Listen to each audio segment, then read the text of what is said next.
अस्सलाम वालेकुम। नाज़रीन काम, क्या आप भी उन लाखों लोगों में शामिल हैं जो मोटापे का शिकार हैं? तो फिर इनफैक्ट आपको यही रात को पीने वाला ये ड्रिंक ज़रूर आज़माना चाहिए। दोस्तों, इस ड्रिंक को तैयार करने के लिए आपको 5 ताकतवर अज्जा चाहिए होते हैं।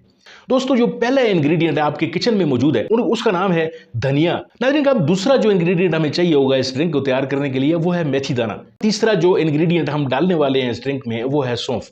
दोस्तों, चौथा जो इंग्रेडिएंट हम इस ड्रिंक में डालेंगे वो है सिनेमन। पांचवा मुरक्कब हम इस ड्रिंक में डालने जा रहे हैं उसका नाम है जिंजर। बिल्कुल सही आपने सुना, अदरक। दोस्तों, तरकीब बहुत आसान है। सबसे पहले 1 चम्मच आपने धनिया के बीज लेने हैं, 1 चम्मच मेथी दाना, आधी चम्मच सौंफ, आधा इंच का दालचीनी का टुकड़ा और आधा ही इंच का अदरक का एक टुकड़ा आपने ले लेना है। अब नाज़रीन काम, आपने 1.5 कप पानी लेना है और इस पानी को आपने चूल्हे पर चढ़ा लेना है।